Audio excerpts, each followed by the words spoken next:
Et salut les bichons, c'est Laurent Jacquet pour LJVS, j'espère que vous allez bien, que ça roule, etc. Aujourd'hui je suis content parce que je suis avec mon copain Greg, on vient juste de recevoir les fenêtres et enfin, je suis trop content, on va les monter. Alors pour les monter, j'ai demandé un coup de main à mon collègue Greg, pourquoi? Parce que lui il en a déjà fait beaucoup. Alors que pour moi, ça va pas être une première, mais quasiment. Puisque ce qu'il faut savoir, c'est que la dernière fois que j'ai monté des fenêtres, ça devait être à peu près il y a 10-12 ans avec un patron qui retapait des apparts et on en avait mis une ou deux. Donc voilà. Autant moi je touche à beaucoup de choses, mais je suis pas un champion de la pose des fenêtres. Bon, apparemment, Greg il maîtrise bien, donc on va vous montrer un petit peu ça. Alors donc voilà, le matériel est ici. Donc là on a derrière la porte, donc c'est une porte sécurisée 5 points. Toutes les fenêtres, etc. Tu sais, tout en vitrage retardant, etc. Enfin bref, je vais pas tirer sur la cam. Avec des petits bois, etc. Tout nickel pour être conforme à la maison. Et on prend ça comme d'habitude chez notre fournisseur préféré, LCM Menuiserie, qui nous a rien donné pour vous dire ça, mais qui fait tellement du bon matos que ça fait plaisir de leur faire de la pub. Et puis je suis content aussi parce que c'est la première vidéo. Alors je sais pas trop ce que ça va donner, on verra. J'ai pas trop touché, enfin j'ai pas encore eu le temps de trop fouiller dans les réglages, mais c'est la première vidéo que je tourne avec le GH5. Voilà, donc normalement on devrait pouvoir vous faire des belles images. Allez, on y va.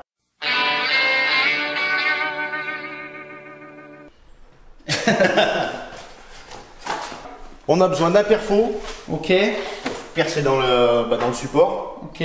On a besoin d'une visseuse pour visser les vis qu'on va d'accord, donc là on a la nouvelle festoule là qui prépare une pause café. Ensuite on a besoin d'un pistolet à silicone. Bon bah celui-là électrique c'est très bien, mais c'est pour les feignants. Mais un pistolet à silicone quoi, n'importe. Ok. Après bon bah une petite meuleuse là pour découper, qui est là pour découper éventuellement les rails qui vont dépasser. Après bon bah voilà de la visserie d'écheville. Ok. Après on a pris des équerres. On va percer et visser, cheviller quoi dans le moellon. D'accord. Et après ici on va visser dans la menuiserie. Et comme ça l'empêchera de bouger. Du comprimande.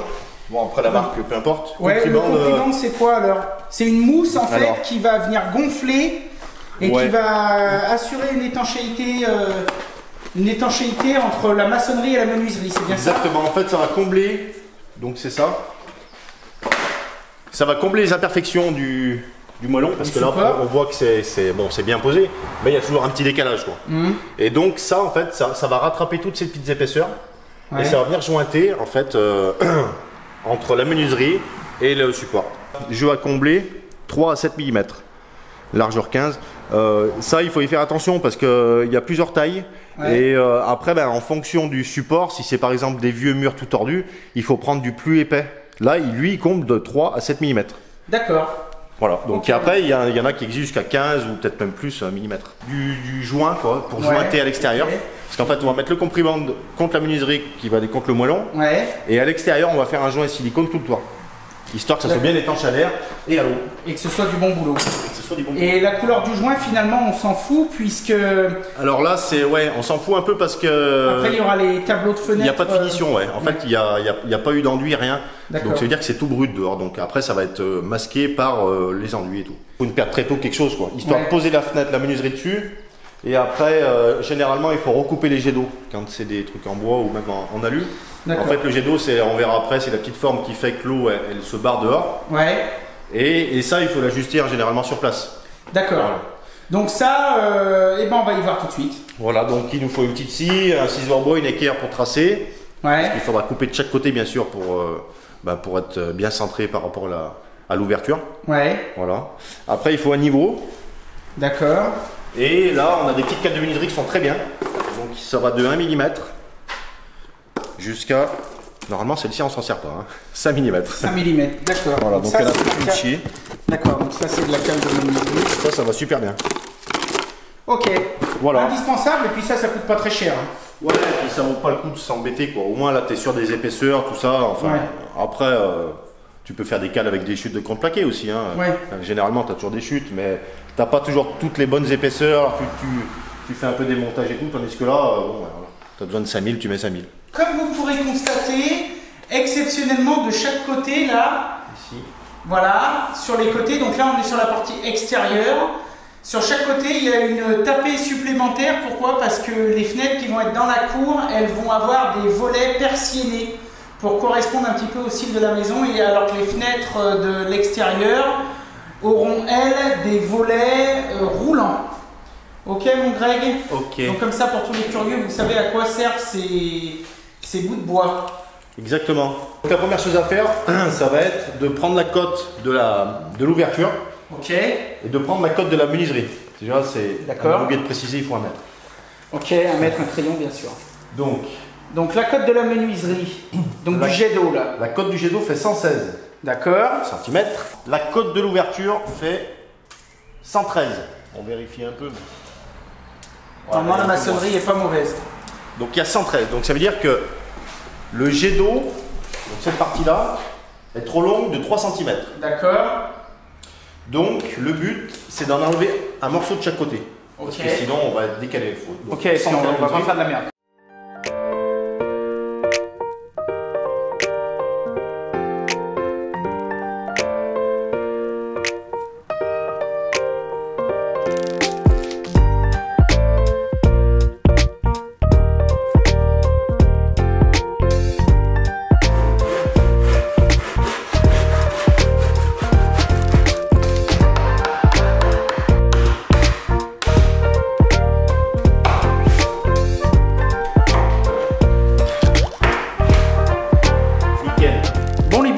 Pour la suite, on va mettre des équerres. Alors, on va les mettre tout de suite avant de mettre la fenêtre. Comme ça, après, quand on présentera la fenêtre, bien les équerres, elles seront déjà positionnées. Pour ça, il y a une petite astuce tout simple. On utilise un niveau aimanté, ça tombe bien, j'en ai un.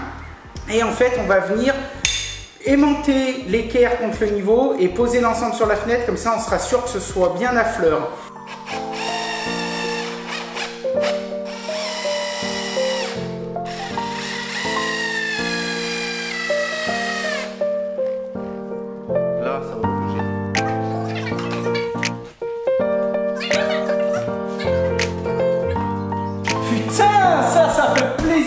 Bon, là ça passe, là ça passe, là ça passe. Enfin, par contre, pour aller visser là-bas. Ouais, bah on peut mettre dans les gros trous là. On va se faire chier là. Donc, qu'est-ce qu'on fait là? On met un coup de niveau et on trace. Ouais, ouais.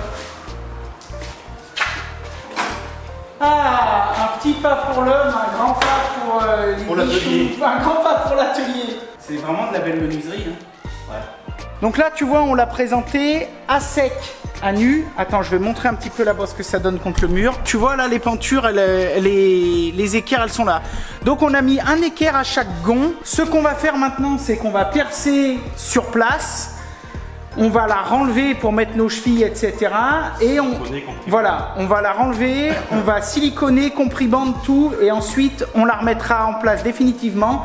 Mais il faut toujours faire une pause comme ça à blanc pour être sûr qu'il n'y ait pas d'embrouille. Allez, on y retourne.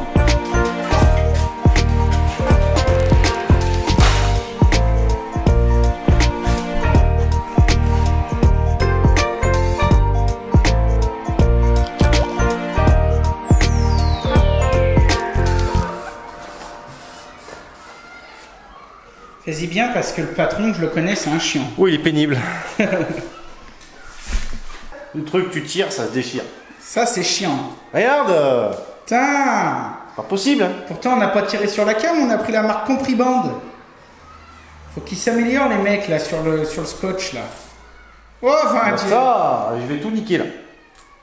Donc, en gros, le principe de cette bande, c'est que, comme son nom l'indique, c'est une bande qui est comprimée et qui va, en quelques minutes, se décomprimer jusqu'à sa taille maximum pour former un joint. Et donc, en se décomprimant, elle va venir boucher tous les petits trous, toutes les petites aspérités, etc.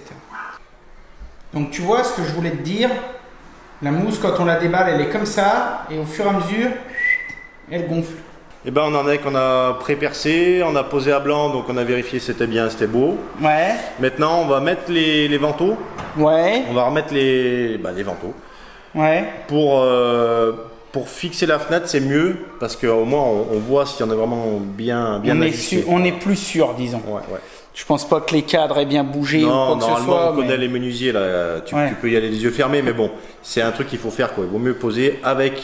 Ouais. Si tu as tes fenêtres qui sont décalées comme ça ou comme ça veut dire que tu as un problème d'éclairage, d'aplomb. Appelle ton menuisier, tu lui dis. Tu lui dis, va te faire. Alors, là, il arrive, il te dit, mais ton Rogingo est pas de niveau, donc tu as l'air. Tu passes pour un con. Ok. Ah là, c'est pas du plastique qui vient de chez Podman. Là, j'y suis. Là. Putain. Ouais, c'est pas compliqué. Putain, regarde ça, si ça va pas être super beau. C'est chaud. Assorti à la maison et tout, les petits croisillons. Ah, je suis bien content. Et encore, il m'a dit, c'est des petits bois. C'est pas des petits croisillons, parce que les petits croisillons, normalement, c'est encore des petits carreaux. Ah oui, là, c'est des. Là, c'est collé par-dessus. C'est des petits bois. C'est collé par-dessus, c'est pas des petits carreaux. Mais même quand il fait des petits carreaux, c'est des petits bois collés par-dessus, donc c'est plus des petits carreaux. Bah ouais, ça au niveau pont thermique, machin tout, là, c'est de la merde. Eh ben, on est nickel. Et toi, maintenant, tu veux la poser comme ça? On va fermer, ouais. On chill. On a monté les vantaux et on a mis la petite poignée qui donne avec. Ah, franchement, je suis super content. Alors, du coup, j'ai un cas de conscience parce qu'à l'extérieur, je vais les peindre, pas de souci, comme la maison. Mais par contre, à l'intérieur, je sais pas si je les peins parce que bon, c'est un atelier de menuiserie. Tu me diras, elles sont pas en mélèze, elles sont en exo. Mais j'ai presque envie de les laisser comme ça dedans. Ça fera un petit truc bois et tout, hein. T'en penses quoi? Tiens, on est dans un atelier, hein. Ouais, et puis ça mettra un peu de couleur vu que c'est un peu rose. Ouais, c'est vrai. Peut-être un petit coup d'huile de lin, peut-être. Ouais, ça va ressortir un peu la couleur. Ok. Bon. Donc alors là maintenant, on va siliconer l'appui. Ouais. Le Rogingo. Si en silicone l'appui, ça va être dégueulasse. Ouais, ça va faire de la merde et tu vas te faire virer en deux.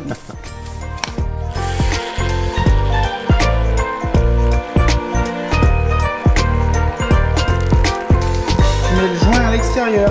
Ouais, pour pas que l'eau puisse rentrer par-dessous. Oulala. D'accord. Toi, tu me fais parler, je fais des conneries. Non, mais c'est pas grave. De toute façon, je filmais pas, je te regardais.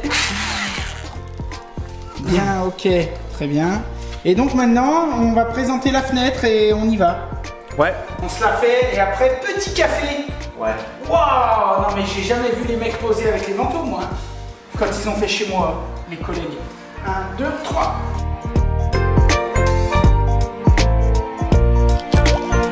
Les prochaines, on va les poser sans les vantaux. Hein. Ouais. Hop. Parce que là, en plus, franchement, si on les avait achetés dans un bricot, je dis pas. Ouais. Mais là, lui, on est sur notre coup, on n'a jamais rien. C'est pour être sûr et puis vérifier quand même. Oui, non, mais je sais bien qu'on est un peu perfectionniste, zinzin. Tu veux quoi là? Tu vas jeter aller dehors, voir si le jeu est pareil. Vas-y, pour être sûr. T'as plus d'habitude, c'est pas que je vois rien branler, mais. Ouais, t'as bien remarqué. T'as bien remarqué.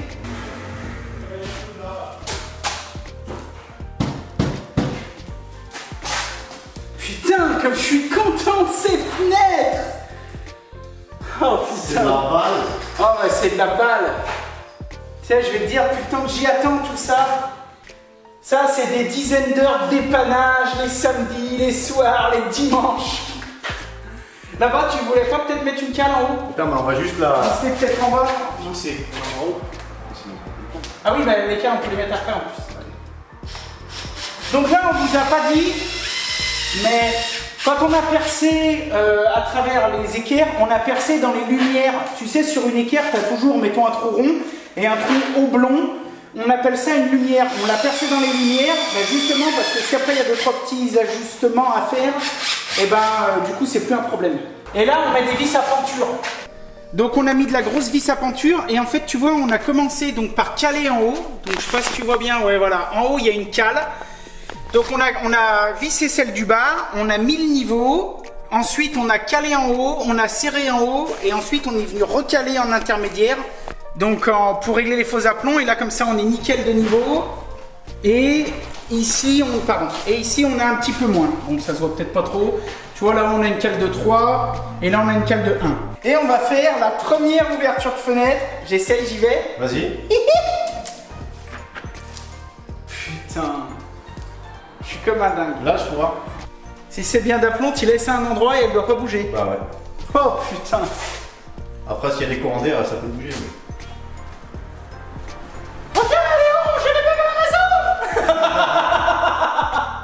Bon, ce qu'on va faire les bichons, on vous a montré toute une fenêtre entière de l'atelier. Après, pour toutes les autres, ça va être la même chose. Donc, on va pas se prendre la tête à tout vous filmer parce que, comme je te l'ai dit, c'est très long. Nous, ce qu'on va faire, c'est qu'on va avancer de notre côté. Et puis, on te remontera peut-être 2-3 images de la porte-fenêtre. Et on te remontera un petit peu pour la porte d'entrée. 2-3 images, mais dans le principe, c'est tout la même chose. Bon les gars, petite subtilité, je sais pas si on vous en a parlé. Donc là, on est en train de préparer la porte-fenêtre qui va aller là-bas. Donc c'est une porte-fenêtre qui s'ouvre vers l'extérieur. Pourquoi? Parce que si un jour je reçois du public, je fais des stages ou quoi que ce soit, il faut que l'ouverture elle soit vers l'extérieur comme un sens de panique. Donc on l'avait prévu comme ça, il n'y a pas de souci. Et la deuxième chose que je voulais te montrer, c'est tu vois, en fait, je sais pas si je te l'ai dit, mais quand on fixe ça, on met une équerre par gond. Si on veut, pareil, essayer de faire du bon boulot. Donc tu vois, là, on a 1, 2, 3, 4, allez, en gros 4 gonds. Même là-haut, si c'est des doubles, on va compter 4 gonds. Donc ça veut dire qu'ici, on va sur cette porte-fenêtre, on va avoir 4 équerres d'un côté, 4 équerres de l'autre. Et on a aussi une équerre qui est ici, au point de fermeture, parce que tu vois ici on a une porte-fenêtre qui est pas axée, donc c'est-à-dire que les vantaux sont inégaux, on a un ventail plus grand que l'autre, donc souvent vu que la porte-fenêtre quand elle va venir se fermer, elle va venir taper là, et pour renforcer quand même ici, même si je sais pas si on aura vraiment besoin, mais pour qu'on soit sûr, on met aussi une équerre ici, voilà. On a mis la super porte-fenêtre qui est ici. Franchement, je l'adore. Elle est trop bien. Donc là, on est après finir de mettre la porte d'entrée. Attends, j'ai de la poussière plein la tronche. Donc porte d'entrée qui est carrément bien. Par contre, on s'est carrément fait chier à la mettre. Pourquoi? Parce que tu vois, là, on est dans un angle à 45 degrés. Donc on a été obligé de couder, de plier à 45 degrés toutes nos équerres, de trouver des astuces un petit peu pour y fixer. Et là, comme tu peux voir, eh ben, on n'a pas pu mettre de compribande. Parce que le compribande à 45 degrés, comme par rapport à la maçonnerie et tout, ça ne le faisait pas. Donc même si on n'aime pas trop ça, là on n'aura pas le choix, on va faire un joint en mousse polyuréthane. Avant de faire ce joint, on va la régler. Donc pour la régler, et puis on va mettre la serrure et tout. Pour la régler, en fait, c'est super bien parce que tu vois sur ces portes, en fait, il y a tous des systèmes de gonds réglables. Donc en gros, on peut régler la porte dans ce sens, mais on peut la régler aussi dans ce sens. Et en hauteur aussi. Donc du coup, eh ben, on va tout affiner. Et ensuite, ici, tu vois, là, on a une serrure 5 points. Donc on a 4 points en façade, tu vois, comme ça, là, plus la serrure, plus un point qui est au-dessus. Et tu vois, ça c'est bien parce que là aussi, là, il y a une vis de réglage. En fait, on la présente et là, il y a une petite clé Allen. Et on visse, on dévisse et en fonction du réglage qu'on veut obtenir, eh ben, on arrive à y régler assez précisément. Ouais, alors Greg? Ouais, c'est surtout en fait aussi parce que c'est une fermeture automatique. Ouais. Donc ce qui veut dire qu'en fait, quand on ferme la porte, ouais. En fait, il y a cette partie qui vient rencontrer le cadre, donc la partie du cadre en fer, ouais. Et ça vient pousser ça. Ça vient pousser ça, ouais. Et après, ça automatiquement, ça verrouille tout. D'accord. Donc ça verrouille. Oui, automatiquement ça verrouille tout. Ça. Et donc du coup à la fin on n'a plus qu'à... Et après t'as plus qu'à fermer la clé.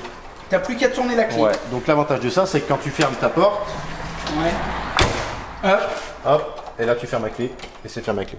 D'accord. T'as pas besoin de relever comme beaucoup de trucs, c'est un peu relou. Là tu fermes ta porte et d'accord. D'accord, ben c'est bon, elle est réglée. Ok. Maintenant on va mettre un petit coup de mousse tout le tour. Donc tu vois, vu que là les portes et tout, elles sont quand même vachement lourdes, on en a assez chié, hein, mon Greg. Ouais, c'était lourd. C'était lourd comme la mort, et donc bah, on a remis aussi des fixations en haut. Tu vois, je pense que tu la vois là-haut. On a remis aussi des fixations là-haut, là. On a fait la super porte-fenêtre. Alors putain, je l'adore. Alors pareil, un poids de dingue. Donc là, on n'a pas fait comme la première fenêtre qu'on t'a montré, parce qu'en fait, on a tout pris nos cotes. On a vu que les cadres et tout, ils étaient nickel. Donc on a mis le cadre et ensuite on a mis les vantaux et on a tout réglé par rapport au processus qu'on t'a montré. Mais tu vois, regarde, elle est quand même, c'est quand même vraiment beau, quoi. Hop, regarde ça, si c'est joli. Et donc tu vois, vu qu'elle s'ouvre à l'extérieur, donc il y a ce vantaux et ce vantaux qui s'ouvre aussi. Et tu vois, vu qu'elle s'ouvre à l'extérieur, on y a fixé aussi une petite butée. Là. On y a fixé aussi une petite butée. Et comme ça, tu vois, quand la porte elle s'ouvre, et ben, hop, tu vois, ça vient en buter contre le truc. Et comme ça, j'ai pas la porte qui vient s'éclater contre les tableaux en maçonnerie. En termes de particularité, ici, bah tu vois, tu peux bien voir les compribandes, donc qui ont gonflé, et tu vois qu'ils viennent boucher tout l'espace. Et là, ici, après, on va y faire un joint silicone tout le tour. Pareil, donc tu vois, on voit bien en fait l'utilité du compribande. En fait, tu vois, il gonfle et il vient absorber le support. Et là, on a une super étanchéité, on a un super boulot là. Donc ça, c'est ce que je t'expliquais qu'on peut pas mettre sur la porte d'entrée. On les a encore pas mis, je t'y ferai peut-être voir dans une autre vidéo ou dans un vlog. On a aussi un système qui va venir cacher tous les gonds et sécuriser tout ça de manière à ce que il n'y ait pas une ouverture qui puisse se faire par l'extérieur. Concernant les deux autres fenêtres, eh bien on les a pas mises pour la simple et bonne raison, c'est que en début d'après-midi, enfin entre midi et 2, on a un client qui nous a appelé et on a eu un dépannage urgent à faire et on y a passé presque l'après-midi. On est rentré à 16h et quelques. Et du coup, moi, j'ai préféré qu'on se concentre sur la porte d'entrée. Donc, tu vois, ces deux fenêtres, donc celle-ci et celle qui est là-bas, qui sont ici, eh ben, on les mettra le coup d'après.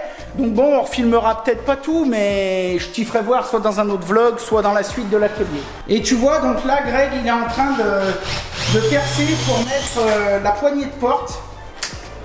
Donc qui va être nickel.